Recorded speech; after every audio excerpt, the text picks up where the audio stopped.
Welcome. I'm Kinetic Symphony.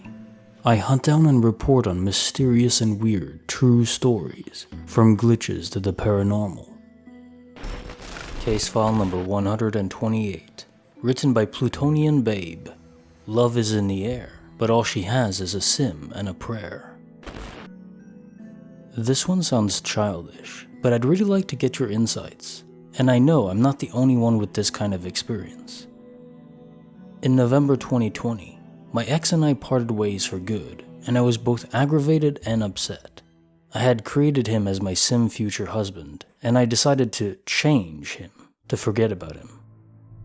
I wanted my new husband to be totally different.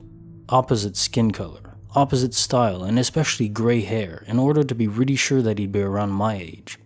I am 46, and my ex and I broke up essentially because of a huge age gap, which was excruciating for both of us. I chose a messy hairstyle, pretty formal black clothes, big blue eyes, and other specific physical traits.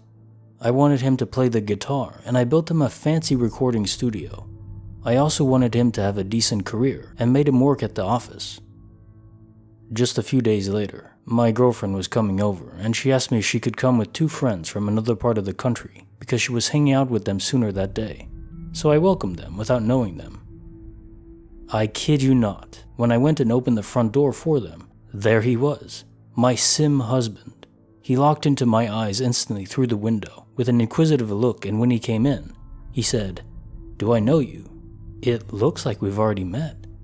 My answer was, "Yes, you're my sim husband." What an icebreaker. No need to mention that he matches every characteristic of his virtual version. Job type, playing the guitar in a band. Guess what their dress code was? The gray, messy hair, the big blue eyes, the dad bod, and even the shape of his mouth. We got along perfectly on many levels that night. Laughed a lot, and he mentioned later how fast we clicked and how many common tastes and interests we have, especially in music. Of course, he hit on me pretty heavily a few weeks later. One day, we were chatting at his place and he told me, "Don't forget you created me." He totally got me. This kind of glitch happened to me another time when I created a different fiancé. I know, who looked like another guy I was interested in. I put a beanie on his head with big headphones, as his actual hairstyle was not available. A few days later, I was hanging out with friends and he arrived, with a beanie of the color I chose for him, and his headphones were over it. What the fork happened to me? Case notes, file number 128. So that this happened to you twice is what upgrades it from unlikely coincidence to a mathematical impossibility. My bet is, you'd have met these 2 men regardless if you played the game or not. This was just a way to convert the information from your brain into a visual medium, so you predicted meeting them. Case file number 129, written by Apprehensive Rip 752. He learned that spirits are real, yet the experience was oh so surreal. I've been wanting to share this story for years. It is easily the most visceral experience I have ever had, and it started with an innocent after-work drink when I was working in London, quite some years back. I'd agreed to meet an old work colleague at a pub on the Strand in London, near Waterloo Bridge. I'd never been there before, and the pub was cozy, small. I think it was called the Savoy Tup or Tap. My ex-colleague, let's call him Tim, was there when I arrived, and he managed to get a small table and a couple of seats, tucked into a corner of the pub, besides the bar. We were a bit cramped, but were thankful to be able to sit. After our first pint, Tim went to get another round. That's when I saw her. As impossible as it was, I felt there was suddenly someone standing in the small space between me and the wall.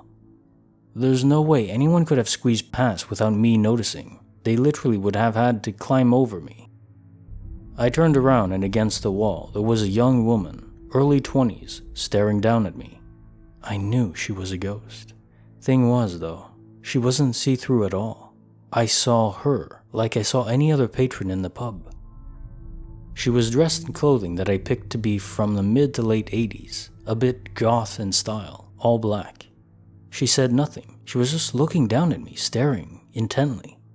I was frozen in place, just staring back at her.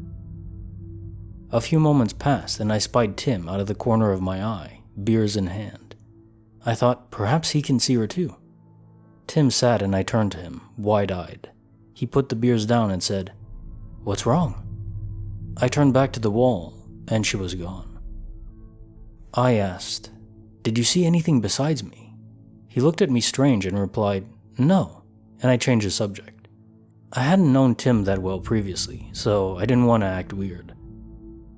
Soon enough, it was my shot, and as I got up, I also took the chance to head to the toilet. I recall they were up a flight of stairs, and I remember a really weird feeling in the upstairs toilet as well. I tried to shake it all off so I could enjoy the evening.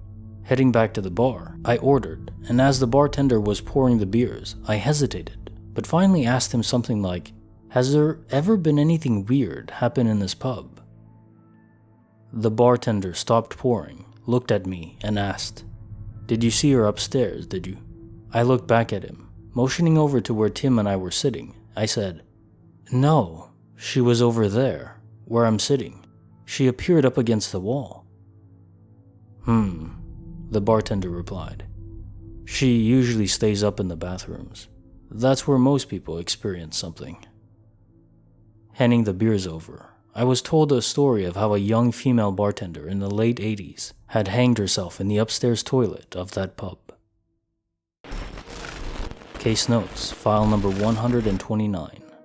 I'm reminded of a past story where someone was sleeping in their bed. They were awoken to the image of a woman soaking wet by their bedside.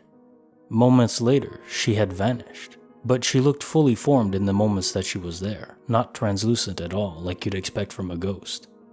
And by the bedside carpet, it was drenched in real water. So to me it's clear that ghosts can, but don't always appear completely materialized.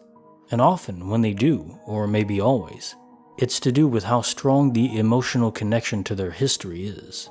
The woman appeared wet, as she had no doubt drowned, and in your case, she appeared in the bar where sorrow led her to take her own life.